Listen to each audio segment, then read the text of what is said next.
নমস্কাৰ বন্ধুসকল, Assamese daily tips নামৰ ইউটিউব চেনেললৈ স্বাগত জনাইছোঁ। আজি 6 নৱেম্বৰ বুধৰ সিদ্ধি যোগ হ'ব। লগতে কোনকেইটা ৰাশিৰ ওপৰত ধন লাভৰ বিশেষ যোগ আছে আহক জানি লওঁ।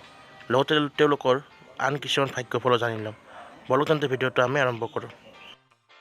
প্ৰথম ভাগ্যৰে ৰাশি দুটা হৈছে মিথুন আৰু তুলা ৰাশি। এই ৰাশিৰো বুধ সিদ্ধি যোগত থকাৰ বাবে এই ৰাশিৰ লোকসকলৰ ওপৰত ধন বৰ্ষা হ'ব। এই ৰাশিৰ লোকসকলৰ জীৱনত সুখ, শান্তি, সমৃদ্ধি, সৌভাগ্য সকলো বৃদ্ধি হ'ব। এওঁলোকে বিভিন্ন প্ৰকাৰৰ দুখ কষ্টৰ পৰা পৰিত্ৰাণ পোৱাৰ উপৰি বিভিন্ন সপোন এওঁলোকৰ সম্পূৰ্ণ হ'ব। লগতে তেওঁলোকে যদি ভগৱান গণেশক আৰাধনা কৰে বহুত সুফল পাব। দ্বিতীয় ভাগ্যশালী ৰাশি দুটা হৈছে কুম্ভ আৰু কন্যা ৰাশি। এই ৰাশিৰো ওপৰত ধন বৰ্ষা হ'ব আৰু এওঁলোকে বিভিন্ন ধাৰৰ পৰা মুক্তি পাব, আৰ্থিক ৰূপে মজবুত হ'ব তথা জীৱনত সুখ সমৃদ্ধি বাঢ়িব। তৃতীয় তথা অন্তিম ভাগ্যশালী ৰাশি দুটা হৈছে মেঘ আৰু মকৰ ৰাশি। এওঁলোকৰ ওপৰতো ধন বৰ্ষা হ'ব।